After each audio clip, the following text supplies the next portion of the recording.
Okay, so I had this camper this morning actually.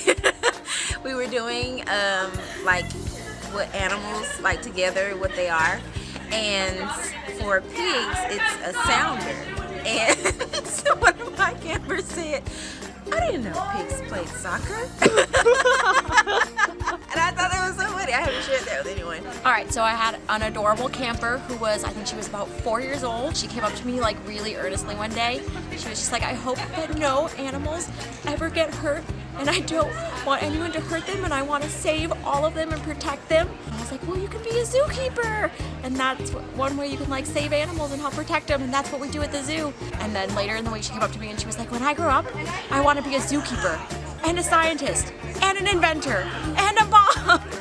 I had this little girl named Nora, and we were talking about rules for the butterfly garden, and obviously no running, no screaming, and then she goes, "And if a butterfly lands on you, you should just enjoy the moment." And I made her say it for the whole group. She goes, "Guys, if a butterfly lands on you, just enjoy the moment." I really love it when you get to know a kid over the course of the week and they become one of like your friends almost. It's really fun. I can do better than that. This summer, there was this kid, and every time he would hold my hand, he would kiss it. I was in the North Meadow across from the penguin exhibit, and I was reading a story to my campers, and I was reading them Giraffes Can't Dance, and so I had the book up like this, and I said, "How do you think that giraffe feels right now?" And this kid goes, "Fish!" And I said, "I don't think fish is a feeling that giraffes have." And then this fish fell out of the sky and landed in the middle of my campers, and we all kind of stared at it for a minute, not sure what to do. And then my teaching partner jumped in and picked up the fish by the tail and held it up and said, "What kind of fish do you think this is?"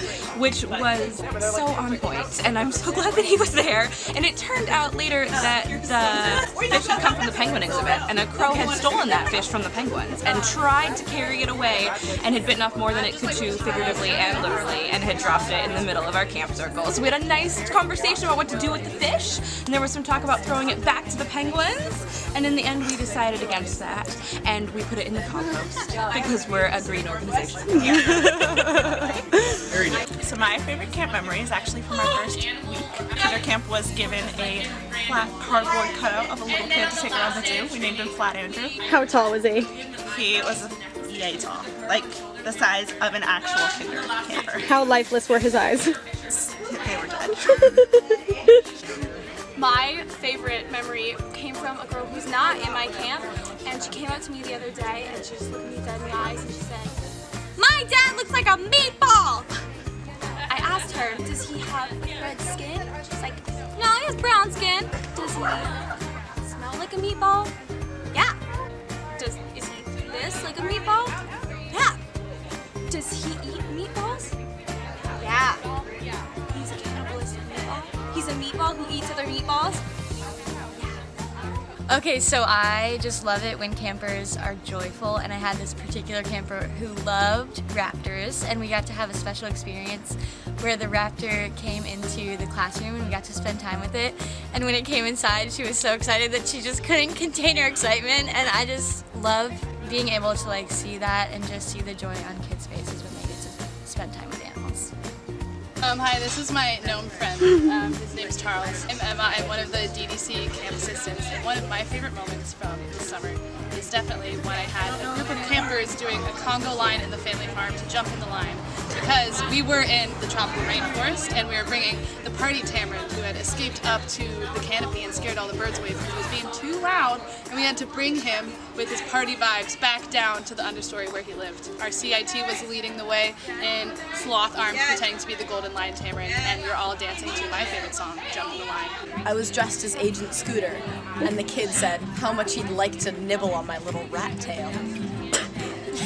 I really love working with the kids, especially when they get laughing and giggling, because it's so contagious. Last Friday, I had a camper and one of the teenage volunteers dared her to say something without smiling, and she couldn't do it, and she was just laughing until she was crying, and she got other campers to start laughing, and they didn't stop for the rest of the day. And honestly, that was like the best thing ever, because it's the best Friday, because you've had a long week of work of just seeing tons of things and being super busy, and it was just the best thing, just like having a real hard laugh till I was crying too, and it was wonderful. And they just say the silliest things all the time, and it's great.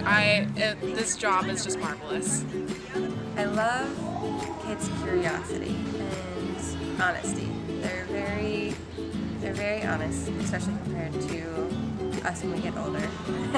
Just in a great way, and it leads them to ask interesting questions about animals, about science, about life in general. What I have loved is watching, because I have now been in charge of kids for 15 years. And so I now have kids who have come in as little tiny campers, moved up through our CIT program, and now come back as instructors. And I even this year had for the first time somebody who was a camper before and came back as a mom. This is a story that an instructor told me, so it didn't happen to me, but I liked it a lot. It was that the kids were saying what they wanted to be when they grew up. They were saying, I want to be a zookeeper, and one said, I want to be a wildlife rehabber. That was great. And then the teacher said, you know what I want you to be when you grow up? Kind and compassionate people. And the kids all kind of, yeah. And then one said, well, we're at zoo camp. We are that already. Like, duh.